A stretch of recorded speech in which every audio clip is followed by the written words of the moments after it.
नमस्कार दोस्तों। आज मैं आपको जो कहानी सुनाने जा रहा हूँ वह कहानी उत्तर प्रदेश के लखनऊ शहर की है।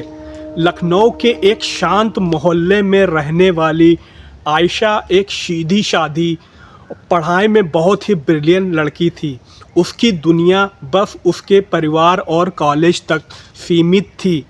वहीं उसी कॉलेज में पढ़ता था आर्यन, जो थोड़ा अलग स्वभाव का था। दोनों की पहली मुलाकात लाइब्रेरी में हुई।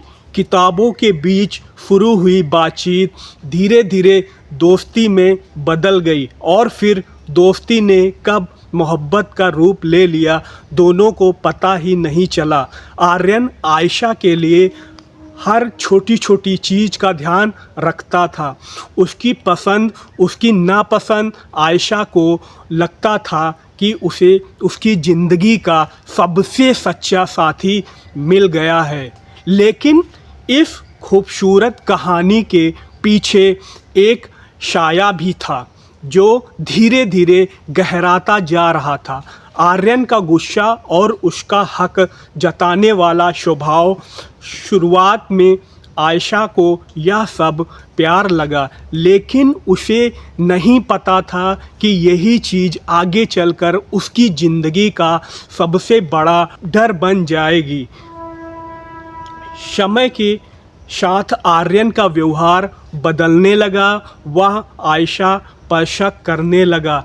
किससे बात करती है, कहाँ जाती है, फ़ोन क्यों देर से उठाती है, हर बात पर सवाल। आयशा को घुटन होने लगी। उसने कई बार समझाने की कोशिश की कि रिश्ते में भरोसा ज़रूरी होता है, लेकिन आर्यन के लिए अब प्यार जुनून बन चुका था। एक दिन कॉलेज में आयशा अपने दोस्त राहुल से कुछ किताबें ले रही थी। बस यही बात आर्यन को नागवार गुजरी। उसने सबके सामने आयशा से बहस की और उसे अपमानित कर दिया। उस दिन आयशा ने पहली बार महसूस किया कि यह रिश्ता अब उसे तोड़ रहा है। कुछ दिनों बाद उसने हिम्मत जुटाकर आर्यन से कहा, मैं अब यह रिश्ता आगे नहीं बढ़ा सकती। यह सुनकर आर्यन पूरी तरह टूट गया, लेकिन उसका टूटना शांत नहीं था, वह खतरनाक हो चुका था।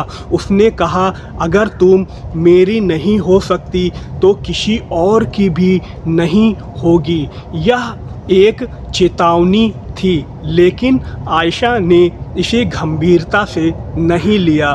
खौफनाक सच्चाई सामने आती है। आयशा ने अपनी ज़िंदगी को वापस सामान्य करने की कोशिश की, लेकिन आर्यन हर जगह उसका पीछा करने लगा। कॉलेज, घर के बाहर, यहाँ तक सोशल मीडिया पर भी उसकी हर हरकत अब डरावनी हो चुकी थी। एक रात आयशा को अनजान नंबर से कॉल आया। फ़ोन उठाती है, दूसरी तरफ से आर्यन की आवाज़ थी, तुमने मुझे छोड़ा है, इसकी सज़ा तुम्हें ज़रूर मिलेगी। आयशा डर गई और उसने यह बात अपने परिवार को बताई। परिवार वालों ने उसे सावधान रहने को कहा, लेकिन उन्होंने भी इस खतरे का इतना गंभीर नहीं समझा। कुछ दिन बाद एक शाम जब आयशा ट्यूशन से लौट रही थी, उसे लगा कि कोई उसका पीछा कर रहा है। उसने कदम तेज कर दिए, लेकिन अचानक पीछे से किसी ने उसका रास्ता रोक लिया। वह आर्यन था। उसकी आंखों में गुस्सा और पागलपन साफ दिख रहा था। उसने आयशा से आखिरी बार साथ आने को कहा। आयशा ने साफ मना कर दिया। इसके बाद जो हुआ उसने पूरे शहर को हिला दिया। अंत जो एक सबक बन गया। अगली सुबह खबर आई कि मोहल्ले के पास एक सुनसान जगह पर एक लड़की गंभीर हालत में मिली। वह आयशा थी। उसे तुरंत अस्पताल ले जाया गया।